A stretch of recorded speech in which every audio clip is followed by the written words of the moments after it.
వినయంతో అద్భుతాలు. రాజులు 2వ గ్రంథము 5వ అధ్యాయము 1వ వచనం నుండి 15వ వచనం వరకు మనం చదివితే సిరియా రాజు సైన్యాధిపతి నామాను గురించి మనకు తెలుస్తుంది. సిరియా రాజు సైన్యాధిపతి నామాను గొప్ప మనిషి. అతడు రాజుకు ఎంతో ప్రియమైనవాడు, నమ్మదగినవాడు. యుద్ధాలలో పరాక్రమంగా పోరాడి సిరియా దేశానికి ఎన్నో విజయాలు తెచ్చినవాడు. అందువల్ల అతడు గౌరవంతో కూడిన స్థానం పొందాడు రాజు దగ్గర.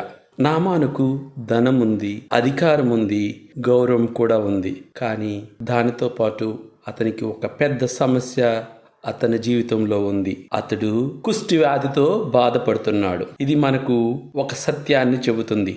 మనిషికి ఎంత గొప్ప స్థానం ఉన్నా దేవుని సహాయం లేకుండా జీవితం సంపూర్ణం కాదు. చిన్న బాలిక ఇచ్చిన ఆశ. ఒకసారి సిరియా సైన్యం ఇజ్రాయెల్ దేశంపై దాడి చేసినప్పుడు ఒక చిన్న ఇజ్రాయెల్ బాలికను బంధించి నామాను అతని ఇంటికి తీసుకువచ్చాడు. ఆ బాలిక నామాను భార్యకు సేవ చేస్తూ ఉండేది. ఆ చిన్న బాలిక ఇలా చెప్పింది, నా ప్రభు సమర్యాలో ఉన్న దేవుని ప్రవక్త దగ్గరకు వెళితే అతడు నయం పొందుతాడు. ఆ చిన్న బాలిక విశ్వాసంతో చెప్పిన మాట నామాను జీవితాన్ని మార్చింది. ఎలీషా ప్రవక్త దగ్గరకు నామాను సిరియా రాజుతో మాట్లాడి ఇజ్రాయెల్ దేశానికి వెళ్ళాడు. రాజు ఒక లేఖ ఇచ్చి బంగారం, వెండి, విలువైన వస్త్రాలన్నీ అతనితో పంపించాడు. ఇజ్రాయెల్ రాజు లేఖ చదివి భయపడ్డాడు. కానీ దేవుని ప్రవక్త ఎలీషా ఇలా చెప్పాడు, మనిషిని నా దగ్గరకు పంపించండి. నామాను తన రథాలతో గొప్పగా వచ్చి ఎలీషా ఇంటి ముందు నిలబడ్డాడు. అప్పుడు ప్రవక్త బయటకు వచ్చి తన మీద ప్రార్థిస్తాడని అనుకున్నాడు నామాను. కానీ ఎలీషా ఒక దూతను పంపించి ఇలా చెప్పించాడు, యోర్దాను నదిలో 7 సార్లు స్నానం చేసి అప్పుడు శుద్ధి పొందుదవు. ఇక్కడ నామానుకు గర్వం, సేవకుల జ్ఞానం.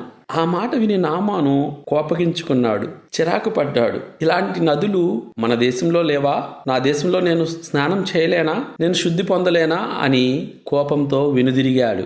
అప్పుడు అతని సేవకులు వినయంగా ఇలా చెప్పారు, ప్రభు, ప్రవక్త పెద్ద పని చెప్పినా చేసేవారి కదా, ఇప్పుడు చిన్న పని చెప్పాడు, దయచేసి చేయండి అని బ్రతిమలాడారు.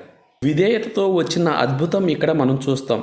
నామాను తన గర్వాన్ని విడిచిపెట్టి యోర్దాను నదికి వెళ్ళి దేవుని వాక్యాన్ని నమ్మి 7 సార్లు స్నానం చేశాడు.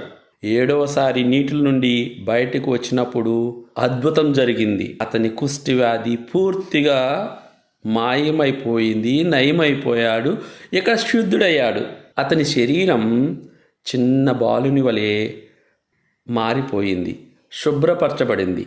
నామాను వెంటనే ఎలీషా దగ్గరకు వచ్చి ఇలా అన్నాడు, ఇప్పుడు నాకు తెలుసు ఇజ్రాయేలు దేవుడే నిజమైన దేవుడు అని నామాను ప్రబోధించాడు. ఈ సందేశం ద్వారా మనం తెలుసుకోవాల్సింది, దేవుడు చిన్నవారి ద్వారా కూడా గొప్ప పని చేస్తాడనే సత్యాన్ని మనం గ్రహించాలి. గర్వం ఆశీర్వాదాన్ని అడ్డుకుంటుందని, నిజమైన స్వస్థత దేవుని దగ్గర మాత్రమే జరుగుతుందనే సత్యాలను మనం గ్రహించాలి.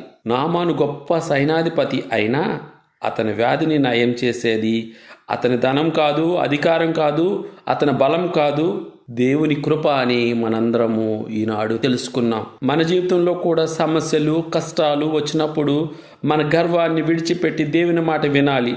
దేవుని మీద విశ్వాసంతో నడిచినప్పుడు ఆయన మన జీవితాలను అద్భుతంగా మారుస్తాడనే సత్యాన్ని మనందరం గ్రహించాలి. ప్రేమమయుడైన పరలోక తండ్రి, నామాను కథ ద్వారా మాకు ఇచ్చిన ఈ సందేశానికి కృతజ్ఞతలు, ధన్యవాదాలు. గర్వాన్ని విడిచి వినయంతో నీ మాట వినే హృదయాన్ని మా అందరికీ దయచేయము. నీ చిత్తానికి విధేయులమై జీవించడానికి మాకు ఎల్లవేళలా సహాయం చేయండి. మా జీవితంలో ఉన్న ప్రతి వ్యాధిని, బాధను, సమస్యను నీ చేతుల్లో ఉంచుచున్నాము స్వామి. నామాను స్వస్థపరిచినట్లే మమ్మల్ని కూడా ఆశీర్వదించి స్వస్థపరిచి నడిపించమని మేము అడుగుచున్నాము. ఈ మనవులను క్రీస్తు నామములో ప్రార్థించుచున్నాము స్వామి. ఆమేన్.